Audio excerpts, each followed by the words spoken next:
என்னது நடிகை லட்சுமி மேனன் சரக்கடிக்கிறாங்களா? போதையில் நடக்கிற தகராறுங்க. ஆண்களுக்குள்ள பாரில் சண்டை போட்டுக்கிட்டா அது ஒரு பெருசாக வளைச்சி வளைச்சி வீடியோ எடுக்கிறான் அவன். இந்த பக்கம் ரைட் லெஃப்ட்டு ஸ்ட்ரெயிட்டெலாம். ஏன் நடிகை லட்சுமி மேனன் அந்த பையனை போட்டு அடித்தாங்க? அப்படி என்ன தப்பு பண்ணிட்டான் அந்த பையன்? ஒரு பரபரப்பு, ஒரு நாள் பரபரப்பு அவ்வளோ. இந்த ஒரு தடவை பார்க்கலாம் இந்த படம் அப்படிங்கிற மாதிரி தான். அவ்வளோதான். தமிழர்களுக்கு என்ன வேணுமோ அதெல்லாம் எடுத்து யூஸ் பண்ணுவாங்க. பாருக்கு போய் பீர் அடித்த நடிகை அப்படின்னு போடுவாங்க. தமிழும் அவங்களுக்கு கை விட்டுருச்சு.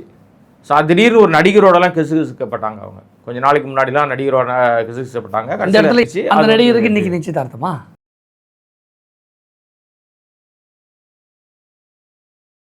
வணக்கம். இன்றைய நமது சிறப்பு விருந்தினர் சினிமா மற்றும் அரசியல் விமர்சகர் கோடாங்கி அவர்கள். வணக்கம் சார். வணக்கம். நடிகை லட்சுமி மேனன் மது குடிச்சிட்டு போதையில் ஒரு இளைஞனை கடத்திட்டு போனதா செய்திகள்லாம் பரபரப்பாக பேசப்பட்டது. என்ன நடந்தது அப்படின்னு கொஞ்சம் டீட்டெயிலாக சொல்ல முடியுமா? அவரோட கடத்தலாம் புகார் அப்படி கொடுத்துருக்காரு அந்த இளைஞர் அப்படின்ட்டு. ஆக்சுவலாக அது ஒரு போதையில் நடக்கிற தகராறுங்க. ஆண்களுக்குள்ளே பாரில் சண்டை போட்டுக்கிட்டால் அது ஒரு பெருசாக வெளிச்சத்துக்கு வர்றதில்லை. சன்னியை போட்டு சலம்பல் பண்ணிட்டாங்கன்னா இது நடிகைன்றதுனால வெளியில் தெரிஞ்சிருச்சு, அவ்வளோதான். ஒருத்தருக்குள்ளே ஒருத்தர் சரக்கடிக்கிற இடத்துல பாருக்கு போயிருந்தால் தெரிஞ்சிருக்கும். நீங்கள் போயிருக்க பழக்கம் இல்லை, எனக்கு அது பழக்கம் இல்லை. ஆனால் கிடைக்கிற தகவல் என்னென்னா அவங்க ஒரு பாரில் போய் சரக்கடிக்கும் போது வாய் தகராறில் சிக்கலாயிருச்சு. இந்த அம்மாவோட கூட போன ஃப்ரெண்ட்ஸ் எல்லாம் சேர்ந்து ஒருத்தனை அடி பொழந்திருக்காங்க. அங்கே அடித்தது பத்தாமல் அவனை தூக்கி காரில் போட்டு அடிச்சுட்டு ஒரு மேம்பாலத்தில் போய் இறக்கி விட்டு போயிட்டாங்க. அவனை எங்கேயாவது ரோட்டில் இறக்கி விட்டுருந்தா கூட அவன் என்கிட்ட ஏதோ சரி நம்ம சரக்கை போட்டோம், அடி வாங்கினோம், ரைட்டு ஓகே அப்படின்னு சொல்லி ஒரு ஆட்டோவை பிடிச்சி போயிருப்பான் கிளம்பி. அவன் மேம்பாலத்தில் இறக்கி விட்டவொன்னே அவனுக்கு என்ன செய்யுதுன்னு தெரியல, நடக்க தெரியல, கடுப்பாகி போய் நேராக கம்ப்ளைண்ட் பண்ணிட்டான். கம்ப்ளைண்ட் பண்ணும்போது கூட அவன் லட்சுமி மேனன் மேலே தான் கம்ப்ளைண்ட் பண்ணுறான். ஏன்னா மற்ற யாரையும் தெரியல, அவனுக்கு கார் நம்பரும் தெரில, ஒன்றும் தெரில போல இருக்குது. அப்புறம் அதன் அடிப்படையில் லட்சுமி மேனன் இப்போ தலைமறைவாயிட்டாங்க. அப்புறம் அவங்களுக்கு முன்ஜாமீன்லாம் வாங்கிட்டாங்க. இப்போ அவங்களோட இந்த ஒரு தோழி அப்புறம் 2 ஃப்ரெண்ட்ஸ் எல்லாரையும் அரெஸ்ட் பண்ணிட்டாங்க. அப்புறம் அரெஸ்ட் பண்ணாங்க, அப்புறம் அவங்களையும் விட்டாங்க. இப்போ அது அவ்வளோதான், ஒரு சின்ன பரபரப்பு கிரியேட் ஆச்சு. ஆனால் இதுவே நீங்கள் பார்த்தீங்கன்னா கொஞ்ச நாளைக்கு முன்னாடி இதே மாதிரி ஒரு சம்பவம் கேரளாவில் ரொம்ப உழுக்குச்சு. அது ஒரு பெரிய பரபரப்பு, அதுவும் ஒரு நடிகை சம்மந்தப்பட்ட விஷயந்தான். ஆனால் இங்கே லக்ஷ்மி மேனன் ஒரு நடிகை ஒரு ஆளை காரில் போட்டு கடத்திட்டு போயிட்டான்றது தான் இப்போ நீங்கள் கேள்வி வரைக்கும் அப்படி தான் கேட்குறீங்க. ஆனால் நான் சொல்கிற சம்பவம் என்ன நடந்துச்சு அப்படின்னா, ஒரு நடிகையை ஒரு நடிகர் காரில் கடத்திட்டு போயிட்டார். அது பெரிய பரபரப்பு சிக்கலாகி அது அவர் மீது அவரை பிடிச்சி ஜெயிலில் போட்டு அவர் மீது கொலை முயற்சி வழக்கு, பாலியல் ரீதியான வழக்குன்னு ஏகப்பட்ட பிரச்சனை. இன்றைக்கி வரைக்கும் அந்த பிரச்சனை பெருசாக போயிட்டுருக்கு. அஜித்துக்கு ஜோடியாக நடித்த நடிகை அவங்க.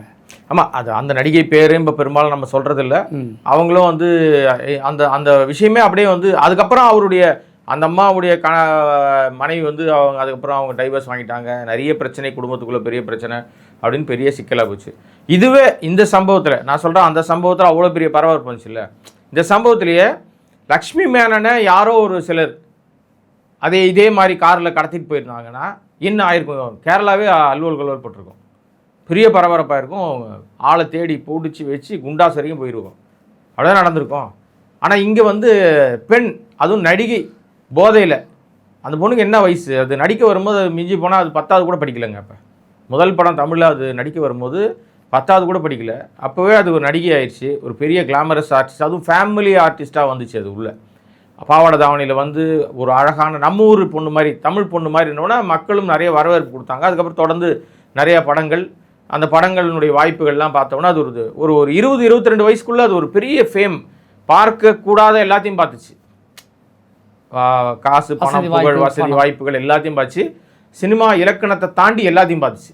நீங்கள் புரிஞ்சிக்க வேண்டியதான், பார்வையாளர் புரிஞ்சிக்க வேண்டியதான். அந்த அளவுக்கு அது எல்லாத்தையும் பார்த்து பழகிட்டதுனால அதுக்கு ஒரு பெரிய விஷயமா தெரியல. பாரில் போய் தண்ணி அடிக்கிறது ஒரு நடிகையாக இப்போ அவங்களுக்கு வாய்ப்புலாம் கிடையாதுங்க. அவங்களுக்கு எந்த வாய்ப்பும் கிடையாது, வாய்ப்புகள் தர்றதுக்கான ஆட்களும் யாரும் இல்லை. அவுடேட்டட் நடிகை ஆகிட்டாங்க. சும்மா கடத்தரப்புழா அது இதுன்னு போய் காசு பார்த்துட்டு இருக்காங்க, அவ்வளோதான். அவங்களுக்கு மலையாளத்துலேயும் வாய்ப்புகள் இல்லை, தமிழும் அவங்களுக்கு கை விட்டுருச்சு.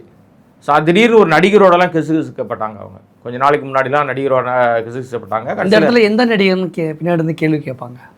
அவங்க கேட்குறாங்களே, இல்லை நீங்கள் கேட்பீங்கப்பா அப்படின்னு. கிசுகிசுப்பாக வந்துச்சு. ஆனால் அந்த கிசு சும்மா ஒரு காசிப்பாகவே போயிடுச்சு. அந்த நடிகருக்கு இன்னைக்கு நிச்சயதார்த்தமா?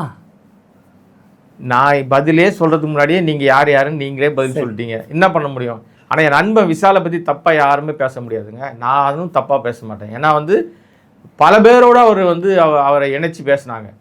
ஆனால் அவருக்குன்னு ஒரு கொள்கை இருக்குது. நான் இப்படி இதெல்லாம் தாண்டி தான் நான் அடுத்த கட்டத்துக்கு வருவேன்னு. ஸோ இன்றைக்கி நிச்சயதார்த்தம் நடந்திருக்கு. நண்பனுக்கு வாழ்த்துக்கள். நீங்கள் சொன்னதுனால அவருக்கு சொல்லிடுவோம் நம்ம. ப்ளஸ் வந்து பார்த்திங்கன்னா அப்படி வந்து அந்த காசிப் வந்து காசிப்பாக போயிடுச்சு. இந்த நடிகை வந்து தன்னுடைய பேரை டேமேஜ் பண்ணிட்டாங்கல்ல.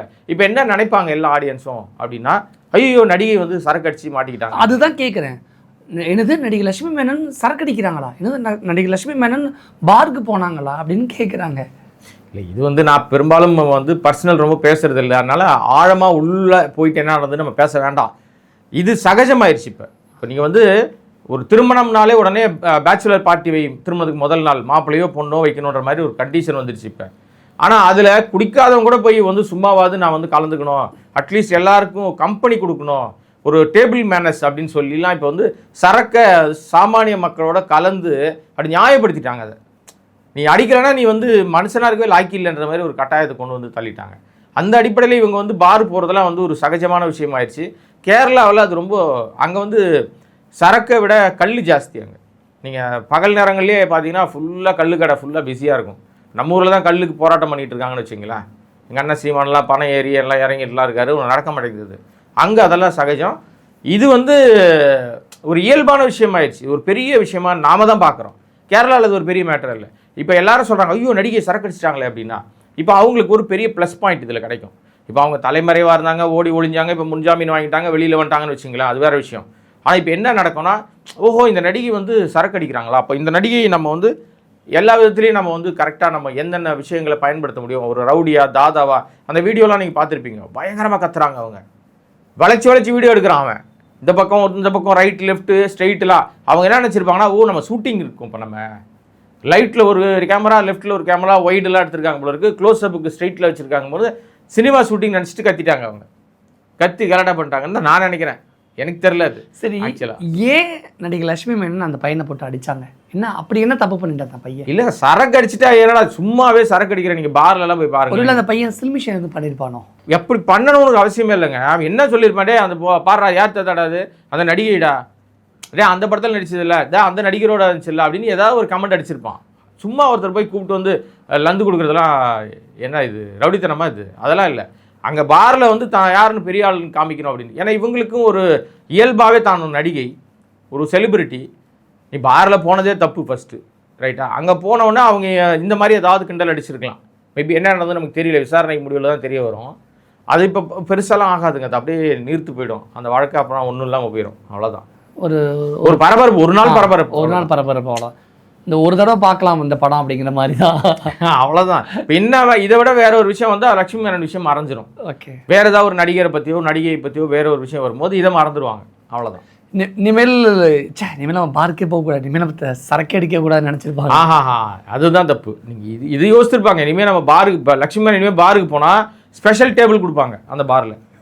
ஏன் ரவுடித்தனம் காமிச்சிருக்காங்கல்ல. நான் வந்து தாதாவா ஃபார்ம் ஆகிட்டேன்னு வடிவேல் ஒரு படத்தில் சொல்லுவாங்கல்ல, நான் ஜெயிலுக்கு போகிறேன் டேய் நானும் ரவுடியாக ஃபார்ம் ஆகிட்டேன்டா அப்படின்ற மாதிரி. அந்த ஏரியாவில் இவங்க ஒரு பெரிய ஃபேம், ஏற்கனவே செலிபிரிட்டியாக இருக்காங்க. இப்போ ஒருத்தனை காரில் தூக்கிட்டு போய் குத்துன்னு குத்திருக்காங்க, அடி பின்னிருக்காங்கல்ல, அவனை ரோட்டில் ஒரு இறக்கி விட்டு போயிட்டாங்க. இதில் லட்சுமணன் பயங்கர புத்திசாலிங்க. போகிற போக்கில் என்ன பண்ணியிருக்காங்கன்னா பாதி வழியில் லட்சுமணன் இறங்கிடுச்சு அந்த காரை விட்டு. ஏன் இறங்கிட்டு டேய் நீங்கள் போய் அவனை அங்கே எங்கேயாவது இறக்கி விட்டு போயிடுங்கடா, நான் அப்புறம் உங்களை மீட் பண்ணுறேன்னு சொல்லி பாதியில் இறங்கி போயிடுச்சான். இப்போ வந்து மாட்டினது யாருன்னா லட்சுமணனை கூட ட்ராவல் பண்ணாங்க பாருங்கள், அந்த பொண்ணு கூட 2 ஃப்ரெண்ட்ஸ் தான் மாட்டினாங்க. இந்த மாதிரி எஸ்கேப் ஆயிடுச்சு. ஓடி போய் தான் தப்பிச்சு தலைமறைவாக இருந்து ஜாமீன் வாங்கிட்டாங்க, முன்ஜாமீன்.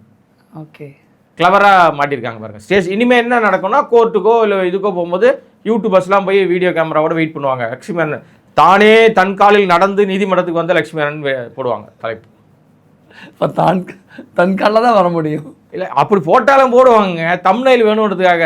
சுயமாக பாருக்கு போய் பீர் அடித்து வீணா போகாமல் கோர்ட்டில் வந்து சாதிக்கிற பெண், இந்த சாதனை பெண். இந்த தம்பு நல்லா இருக்கு, நான் போட்டுக்கிறேன். பார்த்தீங்களா, தம்ப்நெயிலுக்கு என்ன வேணுமோ அதெல்லாம் எடுத்து யூஸ் பண்ணுவாங்க. பாருக்கு போய் பீர் அடித்த நடிகை அப்படின்னு போடுவாங்க.